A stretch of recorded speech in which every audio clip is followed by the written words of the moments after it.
Om Nam. Om Nam. So welcome to the third and last, part of our 12 series, Dharma Talk. And today we will deal with Zen. Zen is a huge subject. And Zen as a word is becoming such a commonplace that now they even named an MP3 player, Zen. What does that mean to us, Zen practitioners or people who are interested in tradition? Nothing. Absolutely nothing. They can name many things, Zen, many people, Zen teachers and Zen masters, yet it does not alter anything for us. Why? Originally, the Buddha did not teach with scriptures primarily. He was teaching with his practice, with together action, and he answered the questions of his disciples.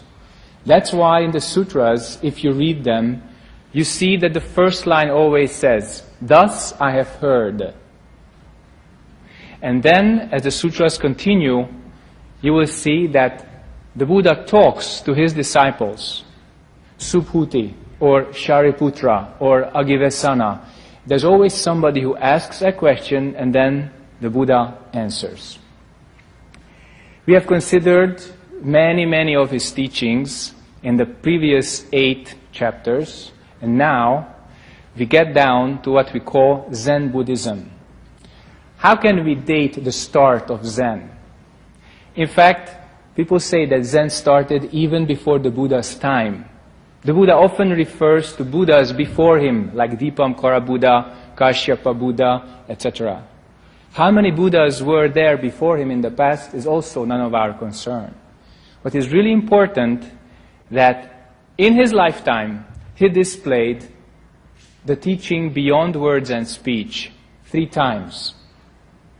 And that is marked as the historical start of Zen for our historical era. What was the first? Everybody knows the story when Buddha sat on Vulture Peak, not moving.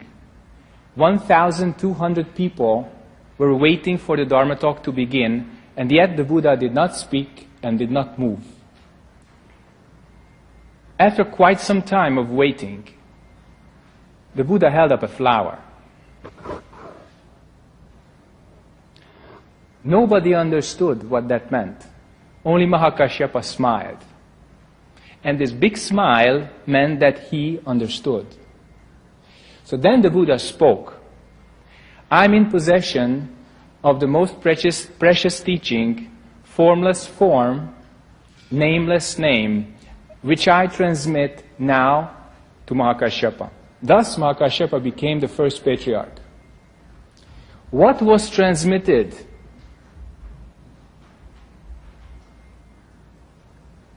If you know, already a mistake. If you don't know, also a mistake. That's where Zen begins. Okay? The second of such occasions was when Buddha shared his cushion with Mahakashyapa. This is a very interesting point because just like now, Buddhism is very hierarchical. Older monks sit before younger monks. Monastics sit before lay people. That's how it has always been, and if the tradition continues, that's how it will be.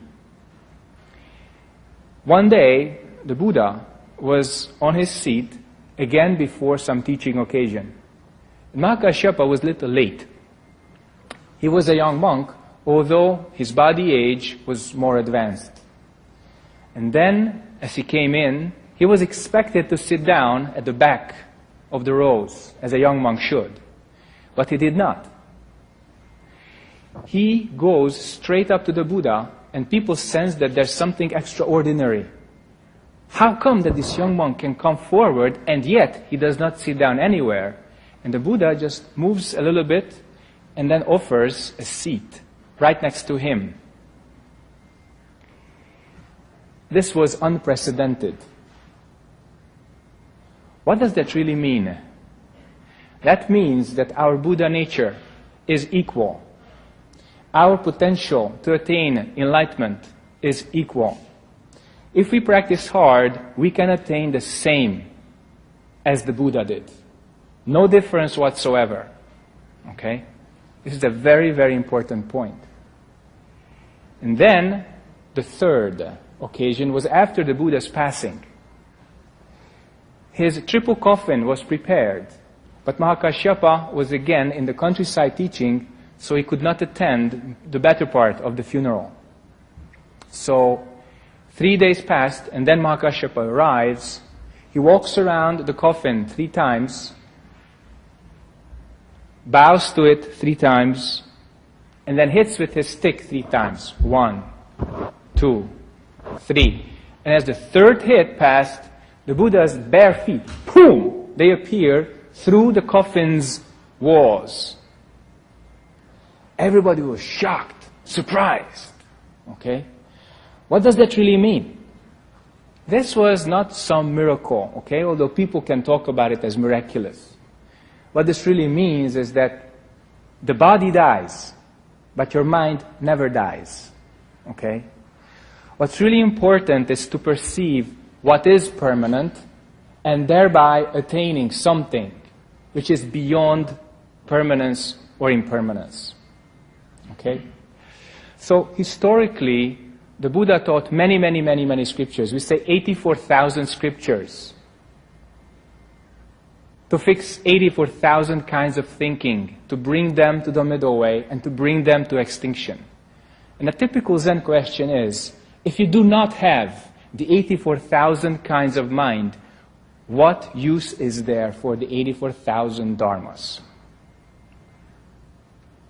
This is the beginning of Zen. This is where we jump 28 generations when Bodhidharma, the 28th patriarch, after the Buddha, transmitted the Buddha's mind seal to China.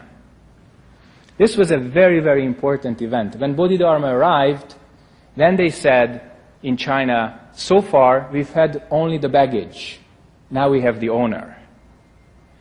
So Buddhism has been trickling into China from, I would say, the 1st or the 2nd century AD, continuously. If you are familiar a little bit with Chinese Buddhism, you know the White Horse Temple. The White Horse Temple is where a white horse carrying the sutras died, and they built a temple around it. It's a sutra temple to the present day, and it functions. So, Buddhism went to China, but the great master, which was carrying the Buddha's mind seal, was Bodhidharma. And they knew that he was coming. So Emperor Wu of Liang, he was quite well prepared. He had his own court monk who was teaching him on a daily basis. In Korean is Kuksa, the national teacher. Okay? So he was there and he was teaching Emperor Wu on a daily basis what is Buddhism, how do we serve the country, because for time immemorial in China, ever since civilization dawned and they could put an end to the internal strife, Confucianism, Taoism, and later Buddhism, they all played a part in shaping China's culture, and later, of course, Korea's culture, Japan's culture, anywhere they went in Asia. So Emperor Wu was quite well prepared inside, and he was waiting. So the great teacher, Bodhidharma, comes, and then Emperor Wu asks a few questions. And the first question went like this.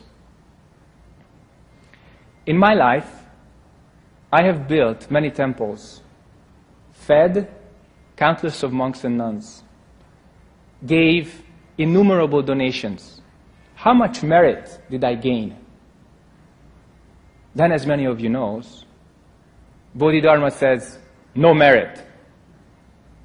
Then Emperor Wu was shocked, because the Lotus Sutra clearly says, if you donate clothing, you get this merit. If you donate food, you get this merit. If you build temples, even bigger merit. If you build stupas, even bigger merit. So he was waiting for his big pat on the shoulder. And Bodhidharma says, no merit. So that was very strong. So after the shock, he asked the second question. Then what is the meaning of the Holy Scriptures? Rightfully so, Logically, just what's the meaning if there's no merit? Then Bodhidharma says, no holiness, only clear, vast, empty space. Well, that almost totally erased the mind of Emperor Wu. But there was one little question still lingering. He says, then who is right in front of me? Again, logic worked, because he says, if it's only vast, empty space, then who is right in front of me? Then Bodhidharma just, the last hit, don't know. Literally, no mind or no thinking, Wu Shun. Okay? So then, Emperor Wu gets really upset and says, I find nothing common between us. Then he goes. Then Bodhidharma crossed the river, Yangtze, and then goes up to Shaolin, sits for 9 years, and then after that he starts teaching. So this is a supremely important point, because the continuous line of Zen teachers started really with Bodhidharma. So we date back the teaching to the Buddha, the 3 occasions of wordless, mind-to-mind teaching. But the real person who started it, and for 6 generations had a continuous monolithic line to the 6th patriarch, was Bodhidharma. He's not so well documented or mentioned. If you look around, there's one book about him where they quote 4 of his, they say, sermons or Dharma talks. They are pretty strong, very much to the point. So if you read them, there's no mistake about them, okay? But not much else. Without him, we would not be talking about Zen. We would not be practicing the meditation school of Buddhism, which is a big contradiction in term. Why? As I said, originally Buddha taught practicing, together action of the Sangha, that's how the precepts came, and he was answering the students' questions. Okay? So why talk about the jhana school of Buddhism, which is the meditation school? Because later the sutras and learning became stronger than practicing. In certain traditions, they are still the same as before. So learning, reciting the sutras, memorizing the Buddha's words are still more important than practicing and attaining the Buddha's mind. And Bodhidharma, with the 4 principles of Zen, turns these priorities back to the supposed original order, which is, do not depend on the scriptures, pointing directly to human mind, attain your true self, become Buddha, and give transmission outside the scriptures, independent of the sutras. Okay? So sometimes you read this in a different order, saying, not depending on the scriptures, transmission from mind to mind, directly point to human nature, attain your true self, become Buddha. But there is a methodological error here. So mind-to-mind transmission comes second, but what is there to transmit? Just not depending on the scriptures? No, that's not enough. So first, do not depend on the scriptures. Then, if you don't depend on the scriptures, you can directly point to human mind. Then if you practice, you become Buddha, and then you transmit that independent of any scriptural or methodological teaching, mind to mind. That's the end point. Okay? Or the beginning of the new circle, as you can see in the 10 ox herding pictures, how the disciple, goes on. I'm not going to lay out in detail the 10 ox herding pictures. If you look at the walls of this Tejok Wanjan around, you can see very well what's what. Okay? And as a last piece of introduction to the first talk on Zen, I want to briefly characterize the etymology of Zen, because some people are confused what is Zen, Son, Chan, etc. I mentioned that the meditation school in India is called jhana schools. So when it went to China, they began to call it channa. Then they chopped off the end and became chan. Then they gave a character to it. Everybody knows that, right? Then this chan was read as son in Korea, and Zen in Japan. And since Japan exported the term first to the West, that's why everything where you do it like this is known as Zen. So if you say Korean Zen, it's actually not correct. You would have to say Korean Son or Cham Son. Then it's correct. But of course, we go with the trend a little bit. And as I said right at the beginning, it really doesn't matter what you call it, if you do it. If you don't do it, then it remains outside of you. It doesn't become you. Okay? So much about the first historical introduction, spiced with some anecdotes. And if you have any questions on that, please ask. Suni, I would like to ask you about having relations and ending the relationships. It is about something that you said last week. You said, well, I wrote down, not to forget. You keep meeting the people because you haven't finished the karma with them before. What is finishing a karma with somebody? Does it mean staying married or staying in a relationship with people until, quote unquote, the death do them apart? Or what about those people who stop having relationships with others? As long as you're a human being in this body, you have relationship. Okay? Even if you're a hermit in the mountain, you have relationship. Because your body may be separate from another group of humans, but your mind's always connected. So it's an illusion to confine your consciousness to your brain. It's a mistake. Okay? We share the same human consciousness. Okay? This is a very basic thing, but everybody must understand that. Okay? This original true self has no name, no form, no appearance, no disappearance. But if I want to use a metaphor, we all use it like breathing air. Okay? So the air I breathe and the air you breathe and the air everybody breathes is the same air. But we have our own noses, our own lungs. So that's how it works. So finishing your relationship means that both of you have nothing left to do with one another. Now, if that takes a divorce, fine. But usually, or many times, after divorce, the relationship becomes even better. And they start dating again. Because they really haven't finished.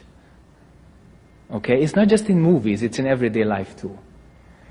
So, this kind of form of marriage, or being divorced, or being kind of, what do they call this? Domestic partnership.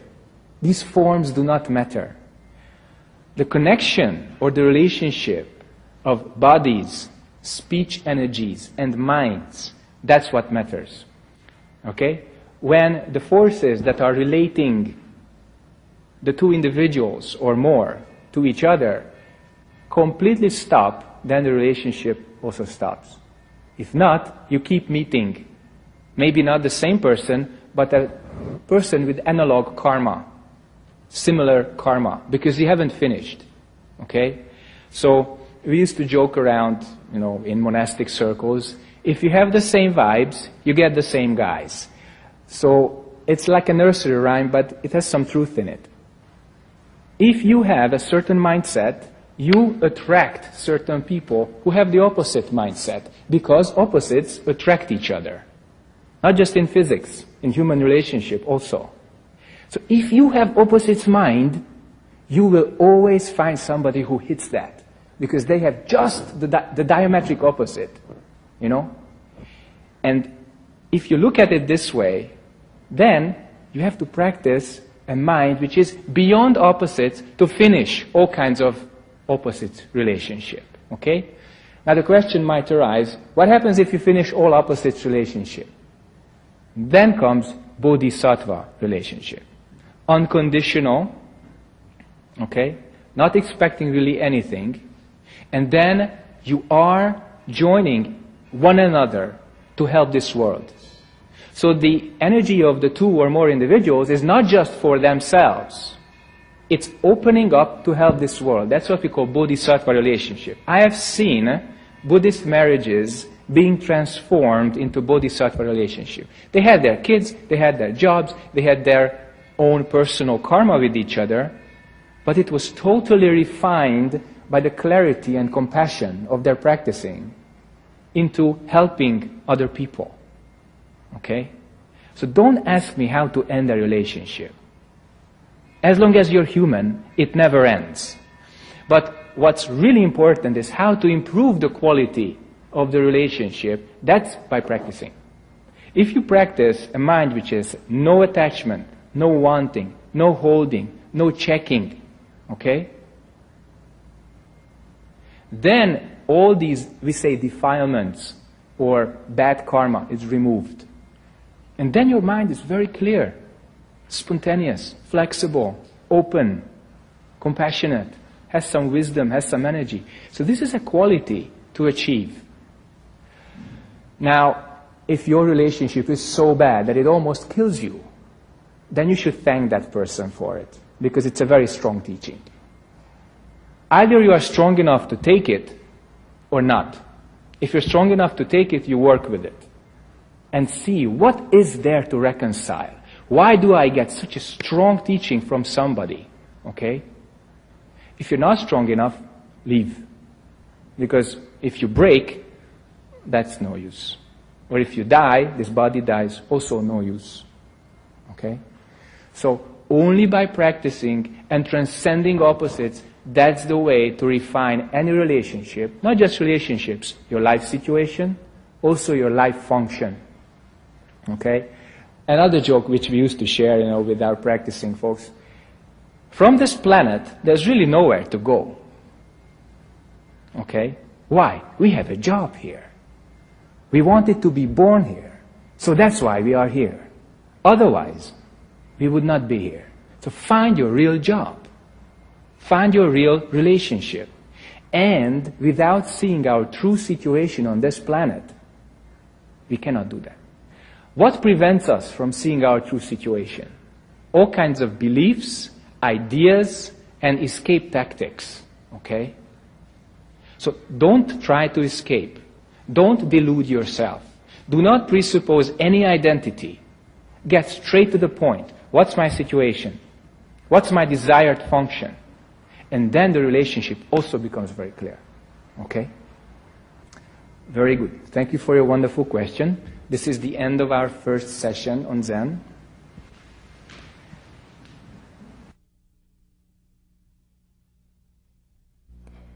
이 프로그램은 더불어 사는 즐거움 전동 휠체어 전동 스쿠터 전문 업체 JS 홈쇼핑 협찬입니다.